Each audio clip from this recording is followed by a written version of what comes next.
오늘도 굉장히 흥미로운 글을 발견해서 한번 들고 와봤습니다. 자, 일단 읽어봅시다. 개인적으로 한국인들이 고기 요리에 공헌한 건 삼겹살을 구워서 따뜻할 때 먹으면 맛있다는 것과 치킨에 고추장 소스를 도입한다는 것 두 가지밖에 없는 것 아니야? 라는 생각을 하곤 한다. 땀삐질.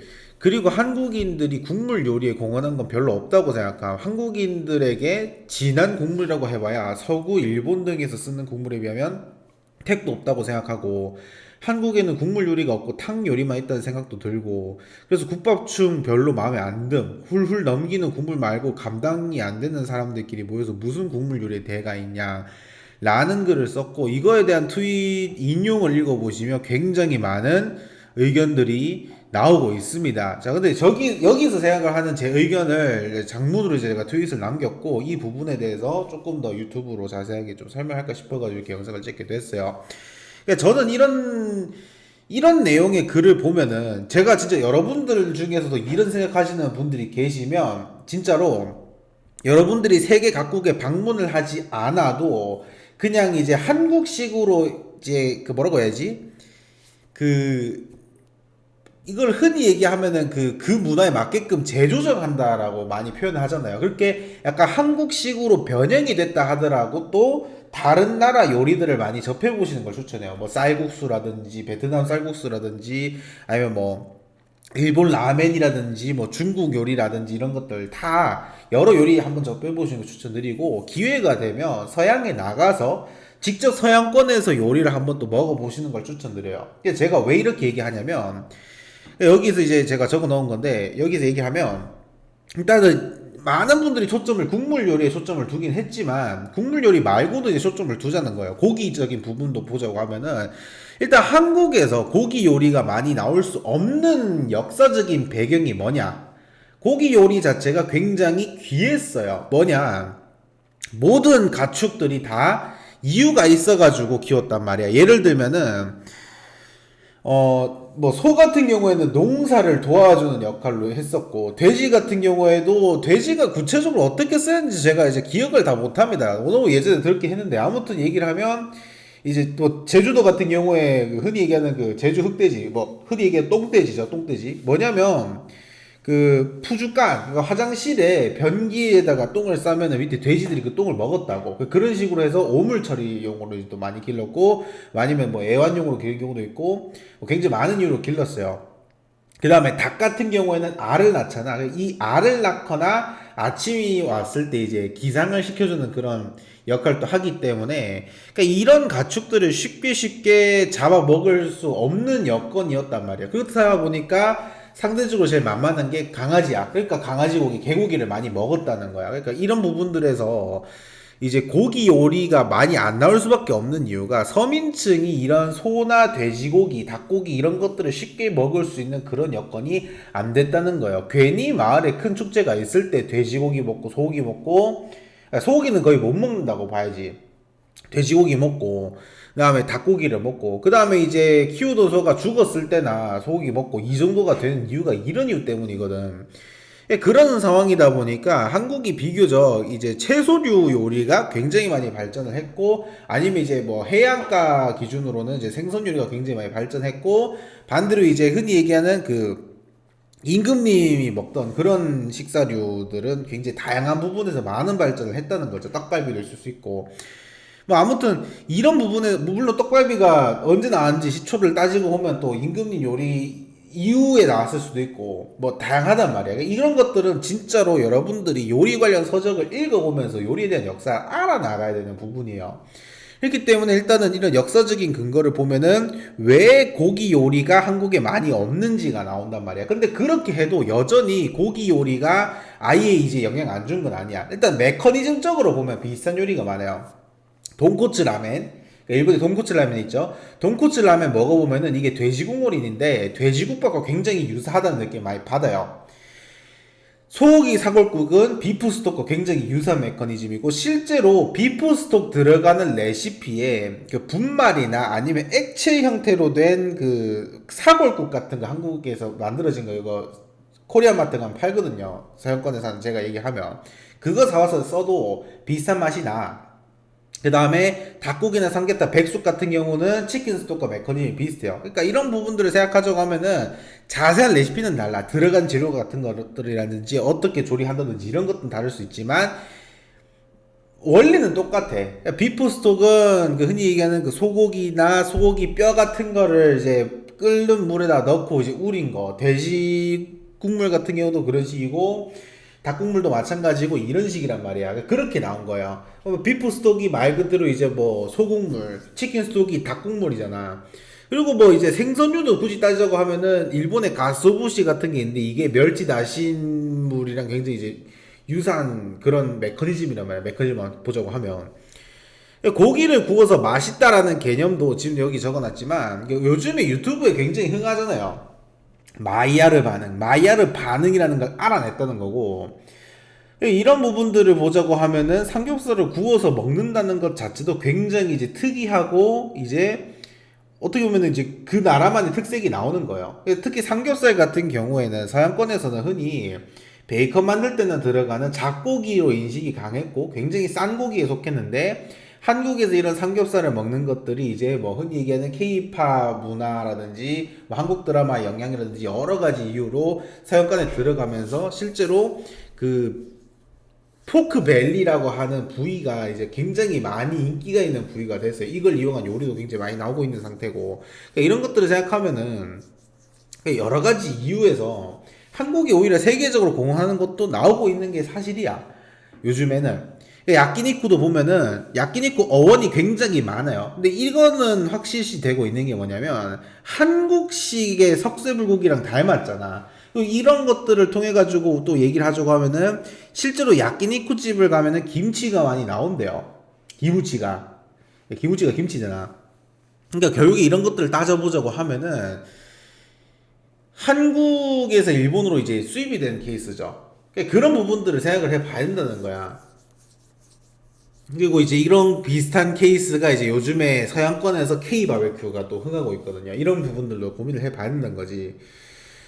그래서 이런 것들을 생각을 해봐야 돼. 생각보다 이제 이런 부분들에서 만약에 이제 제가 이제 예시로 위에 보시면은 뭐 돈코츠라면 돼지국밥, 뭐 비프스톡, 치킨스톡 이런 예시를 들었는데 아까도 얘기했다시피 비프스톡이 들어가야 되는 레시피에 소고기 사골국을 넣었을 때 실제로 비프스톡을 사 와서 넣는 거랑 소고기 사골국 분말 스프라든지 이런 거 넣어가지고 한 거랑 맛 자체는 비슷해요. 뭔 소리냐면은 메커니즘이 비슷하다는 거야.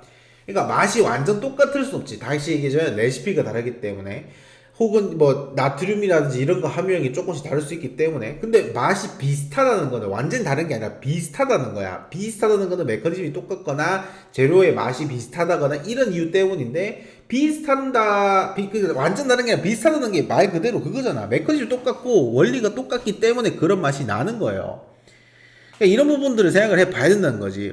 그리고 이제 보면은 요 트윗에서 얘기한 게 한국에는 국물 요리가 없고 탕 요리만 있다는 생각이 든다. 라고 해서 그 인터넷에 검색을 해 봤습니다. 국, 탕, 전골, 찌개 이거의 차이가 뭐냐 하니까 미슐랭 가이드에 적혀 있습니다. 한국인이 사랑하는 국물 요리 국, 탕, 찌개, 전골의 차이라고 하면서 올라왔는데 보시면 국, 한국 고유의 말, 국물이 주로 이루는 음식으로 국물과 건더기의 비율이 6대4 또는 7대3 정도로 그러니까 국물 6, 건더기 4 혹은 국물 7, 건더기 3 이런 식으로 건더기가 적고 국물량이 많은 이런 요리 개인 그릇에 담아내는 음식으로 상에 올린 뒤에는 별도의 양념을 하지 않고 조리할 때 사용한 재료를 먹을 수 있다. 이렇게 탕, 국의 높임말, 곰탕, 갈비탕, 설렁탕 등 조리할 때 사용한 재료를 먹을 수 없는 것도 있고 개인 그릇에 담아내지만 국과 달리 상에 올린 뒤 소금, 파 등의 부수적인 양념이 가미될 수 있다. 국물이 주로 여겨지는 음식으로 국보다는 비교적 조리 시간이 길다. 한마디로 국의 상위 호환 버전이란 거야. 약간 이제 국의 프라임 버전? 이 탕이라고 보시면 돼요. 여기 설명에 따르면. 그 다음에 찌개가 무엇이냐? 고기나 어패류 각종 채소를 넣고 간장, 된장, 고추장, 새우젓 등으로 간을 맞춘 국물이 자작한 반찬. 그러니까 굳이 따지면 찌개는 국물 요리지만 반찬으로 이제 보면 된다 이렇게 얘기할 수 있을 것 같아요. 그러니까 국물과 건더기 비율이 4대6. 건더기가 조금 더 많은 국이 찌개라는 거지. 건더기를 주로 먹기 위한 음식으로 국보다는 간간한 게 특징. 개인 그릇에 담아내는 국과 달리 찌개는 같은 그릇에서 각자 들어 먹는 음식이다. 이렇게 설명이 되어 있고요. 전골은 한국의 전통 조리법으로 화로나 냄비에, 여기서 얘기하는 한국의 전통 조리법이라고 하는데, 이 전골 요리가 일본 쪽에 가면 또 나베잖아. 이런 거 고민해 봐야 돼. 그러면 결과적으로는 전골 요리의 대표격이 샤브샤브인데, 샤브샤브의 어원이 고기를 얇게 썰어가지고 고기를 국물에다가 퐁당퐁당 담그는 게 일본에서 그 소리가 샵샵 이런 소리가 난다고 가지고 샤브샤브라고 하거든요. 그러니까 이런 것들을 따지자고 하면은 샤브샤브도 한국 요리가 되는 거야. 근본적인 부분들은 한국에서 시작됐기 때문에 아무튼 그런 식인데, 뭐 일단은 한국의 전통적인 조리법이라고 하니까 그렇게 얘기할 수 있고, 뭐 그거 말고는 화로나 냄비에 고기, 내장, 푸른 채소 등 원재료를 넣고 미리 준비한 육수를 부은 다음에 상에서 직접 익혀 먹는 음식이다. 그러니까 육수를 후첨하는 거죠. 대충 따지면 재료 있는 곳에서. 그러니까 그런 개념이란 말이야. 그러니까 이런 차이가 있어요. 한국의 국물 요리는 탕밖에 없고, 애초에 탕 이전에 국이 존재하고, 탕만 있냐고 하면은 국물 요리라는 개념으로 봤을 때 찌개도 국물 요리예요. 전골도 국물 요리예요. 이런 것들이 다 국물 요리 분야에 들어간단 말이야. 그러니까 요 트윗 자체가 일단 달라진 거지. 그러니까 그래서 제가 얘기하는 게 여러 음식들을 먹어보라. 왜냐면은 내가 이런 부분들만 먹어봤을 때, 내가 하루 종일 김밥만 먹었어. 그러면 내가 생각하는 게, 인간이 만들어서 먹을 수 있는 음식은 김밥밖에 없구나 이렇게 생각하는데, 내가 어느 날 쫄면을 먹어보면은 이런 면도 있구나, 이런 거를 쫄면이라고 하구나 이런 걸 느끼는데, 쫄면만 하루 종일 또 먹다가 라면을 먹어보면은 같은 면 종류인데 다른 것도 있구나, 스파게티 먹어보면 또 생각 바뀌고, 이런 식이란 말이야. 다양한 요리를 접해봐야 돼요. 같은 면이라고 해도 스파게티랑 라면이 완전 면이 다르잖아. 라면도 한국에서 나오는 그 인스턴트 라면과 일본에서 나오는 그 수제로 만드는 라면이 또 다른 맛이야. 그리고 이제 또 우동면도 다른 맛이고, 쫄면도 다른 맛이고, 그런 식이란 말이지. 그러니까 이런 것들을 다 접해봐야 돼요. 냉면도 마찬가지고, 냉면도 뭐 밀냉면이냐 메밀냉면이냐 이런 것도 맛 다르고. 그래서 여기에서 또 한 가지 얘기를 하자고 하면은, 일단 한국 국물이 상대적으로 맛이 연하다, 이거는 저도 반박을 하고 싶진 않아요. 왜냐면 실제로 서양권에서 나오는 국물 요리랑 비교를 하면은 한국의 국물 요리들이 상대적으로 간도 그렇고 재료 본연의 맛 같은 거를 살리는 것도 그렇고, 일단 전반적으로 국물 맛이 연하다는 느낌은 강하게 받아요. 근데 왜 그런가를 생각을 해보자고 하면, 한국은 반찬이 많이 나오잖아. 지금 이제 여기 보시면 이미지만 봐도, 여기만 봐도 반찬이 굉장히 많아요. 이 반찬의 맛도 느끼면서 먹는단 말이야. 한식에서 반찬이 빠지지 않아요. 한식은 반찬이 같이 나와. 반면에 일본 쪽에 나오는 국요리도 마찬가지고, 뭐 서양권에서 나오는 이제 메인 디쉬로 나오는 국물도 마찬가지고, 한 그릇만 나와. 사이드 메뉴가 안 나오거든. 사이드 메뉴를 추가로 시킬 수는 있지만 보통은 사이드 메뉴가 비포함이에요. 한국은 이런 반찬 같은 것들이 다 포함이잖아. 이렇게 따졌을 때 한국은 반찬의 맛도 중요시하기 때문에, 이 뭐 반찬 얘기 또 하자고 하면 반찬 중에 맛이 특출나게 막 튄다 이런 경우도 없어요. 다 한 번씩 먹어보면은 각각 반찬들이 다 제각각의 맛을 내. 그러니까 이런 여러 가지의 뭐라고 해, 맛의 그런 멜로디들이 혼합되는 그런 부분들을 느끼는 게 한식의 맛이고, 반면 이제 메인 디쉬의 강력함을 뽐내는 게 이제 서양권이나 해외권의 이제 이런 메뉴들이거든요. 그러니까 서양권이나 일본 이런 국가에서 나오는 국물 맛이 한국에 비해서 진할 수밖에 없어. 왜? 한국은 국이 반찬의 맛을 씌워 먹으면 안 되거든. 물론 반찬의 맛을 씌워 먹는 경우가 이제 흔히 얘기하는 그 찌개류는 굉장히 맛이 강하게 느껴지는 경우가 많죠. 된장찌개 맛 강하지, 청국장도 맛 강하지, 맛과 향이 굉장히 강하지.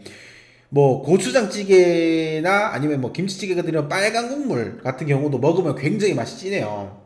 그러니까 이런 것들을 생각을 해보자고 하면은, 상대적으로 이제 국이나 탕 같은 경우에는 반찬과 이제 어우러져게끔 나오는 경우가 많다라는 거예요.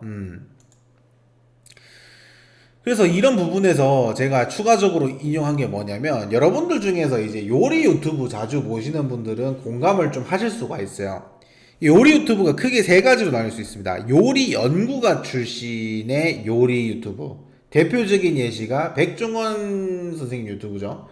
두 번째가 자취생 요리법들이에요. 자취생 요리 하시는 분들 굉장히 많습니다. 다 언급하기 힘드니까 뭐 언급을 굳이 하진 않을게요. 근데 자취생, 그러니까 전문적인 요리를 안 배운 사람들, 그러니까 자취를 하면서 요리 배운 사람들 요리법. 그다음 세 번째가 셰프나 요리사 출신의 요리 유튜브들.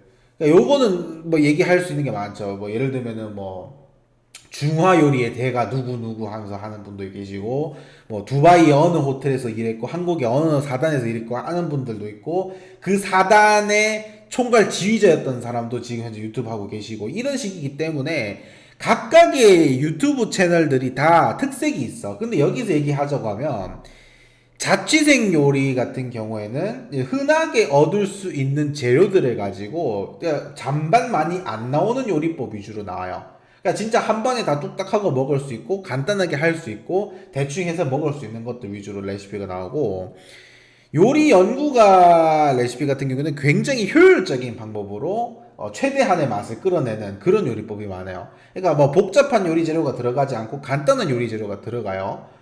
자취생 요리에 조금 더 하이코어 하지만 뭐 난이도적인 부분에서 더 어렵다 하는 부분 없는 거. 그런 느낌.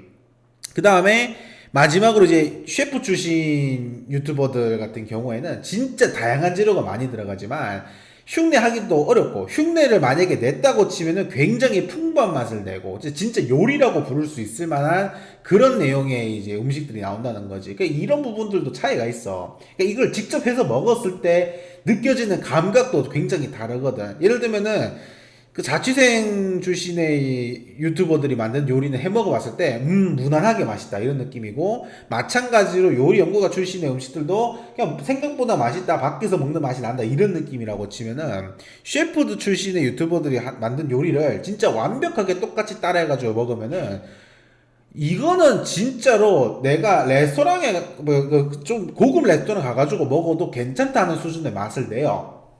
제가 농담이 아니라 고든 램지 레시피도 다 따라해 본 적이 있거든. 그런 맛을 낸다는 거야. 그러니까 이런 것들을 고민해보자고 하면은 각각의 요리들이 가지는 특색들이 다양해요. 이런 식이기 때문에 진짜 여러 가지 요리를 먹어볼 수밖에 없어. 근데 그런 얘기가 있잖아. 진짜 많은 요리를 먹어보다 보면은 어느 순간 음식을 한 개 딱 먹었을 때 이 음식이 어떤 재료로 어떤 식으로 조리해서 나왔구나라는 거를 대충 가늠할 수 있고, 그래서 이거에 톡 따른 사람들은 음식 한번 먹어보고 그 음식을 재료만 사오면은 완벽하게 따라 할 수 있을 정도로 맛을 낸다고. 그 정도 경지까지 가는 게 굉장히 오래 걸리지만은 가능하다고 생각해요. 왜냐면 저도 얼마 전까진 그 정도는 아니었어. 그냥 뭐 음식 먹어보고 맛있으면 맛있고 맛없으면 뱉고 이런 식이었는데, 많이 먹어보다 보니까 어떻게 되냐면은 내가 음식을 먹어봤을 때 이게 어떤 재료가 들어가는지가 대충 가늠이 되는 거야. 그리고 이거를 비슷하게 흉내는 낼 수 있는 수준까지 간 거지. 조리 방법 같은 거를 전부 다 알아낼 수 없어. 소금 얼마 넣고 이걸 다 예상할 수 없지. 근데 어떤 걸로 간을 했구나라는 것 자체는 예상할 수 있단 말이야. 그거에 따라 가지고 완벽하게 맛을 내는 거는 내가 레시피를 아냐 모르냐에 대한 플러스 마이너스 요소가 있을 뿐이지. 근데 이런 부분들을 생각해 보자고 하면은 진짜 많이 먹어봐야 돼. 여러 가지 요리를. 그러니까 여러분들이 평소에 이제 뭐 부모님이 해주시는 음식들, 뭐 집 주변에서 먹는 음식들, 이런 것들로만 경험할 수 있는 요리는 한계가 있어요. 근데 요리를 먹기 위해 가지고 다른 지방에 방문한다든지 다른 지역에 방문한다든지 아니면은 뭐 평소에 가던 식당을 바꾼다든지 뭐 먹는 요리의 그 테마를 바꾼다든지, 예를 들면 내가 한식 위주로 먹다가 양식을 도전한다든지 일식을 도전한다든지 이런 식으로 말이죠. 아니면 진짜로 해외 여행에 나가서 해외 현지에서 만들어지는 요리들을 먹어보든지 이런 것들이 중요해. 그런 식으로 다양한 요리들을 먹기 시작하면은 왜 이 요리가 이런 맛을 내는지를 예상할 수 있단 말이에요. 그 나라의 문화나 정서, 그다음 배경 이런 것들이 다 요리에 담겨져 나와. 불을 구하기 쉽지 않은 국가에서는요, 불을 사용하지 않은 요리들이 많겠지. 그런 거랑 똑같은 거야. 그런 느낌이기 때문에 이제 이 논제에 대해서는 공감할 수가 없다는 거예요. 그러니까 제가 볼 때 이분이 맛있게 먹은 고기 요리가 삼겹살과 치킨 정도밖에 없기 때문에 이렇게 얘기하신 것 같아. 뭐 국물 요리 맛있는 거 별로 없었는데 돼지국밥 별로였고 순대국밥 별로였고 그래서 나는 뭐 국밥충들 별로 마음에 안 든다 이렇게 얘기하시는 것 같은데 기회가 되면 조금 더 견문을 넓혀보는 게 중요하다는 거예요. 이제 요리를 먹어도 내가 하루는 중화식당에 가서 국물 있다고 하는 요리를 주문시켜서 먹어보는 것도 나쁘지 않아. 예를 들면은 뭐 흔히 얘기하는 기스면도 그렇고 뭐 짬뽕도 이제 뭐 종류 여러 가지 있잖아. 차돌 짬뽕이 있는가 하면 해물 짬뽕도 있고 하니까 이런 짬뽕류도 한번 트라이 해보시는 게 좋고. 그러니까 이것도 짬뽕도 가게마다 맛이 또 달라요. 세세하게. 그런 것도 체험해 보는 게 좋고 같은 한국 요리나 국밥이라 하더라도 이제 여러 군데에서 먹어봐야지. 같은 돼지국밥을 시켜 먹어도 저쪽 집이랑 이쪽 집 맛이 다르거든. 그런 부분들도 이제 해봐야 되는 거고. 딱 얘기했지만 고기 요리도 여러 가지를 트라이 해봐야 돼요. 저도 고기 굉장히 좋아하고 고기를 좋아하다 보니까 여러 레시피 다 먹어보고 트라이 해보고 합니다.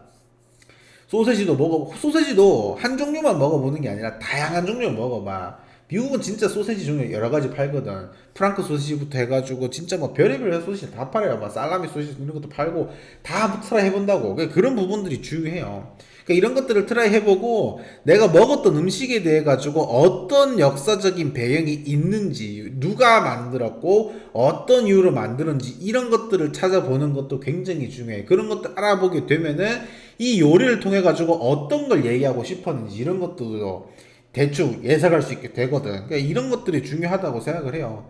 그래서 제가 이 트윗을 통해 가지고 반박하면서 얘기하고 싶은 것들은 여러분들도 이제 견문을 넓히는 게 중요하다. 견문을 넓히는 게 여러 가지를 트라이 해보는 게 중요하다. 지금 요 논제에서 음식이 됐는데 음식 같은 경우에 진짜로 음식을 먹어보기 위한 여행을 떠나는 게 필요할 수도 있다라는 거예요. 이런 부분들이 좀 중요하다 이런 걸 얘기하고 싶었습니다. 오늘 여기까지고 다음 시간에 다른 영상을 찾도록 하고 오늘 여기서 마치도록 하겠습니다.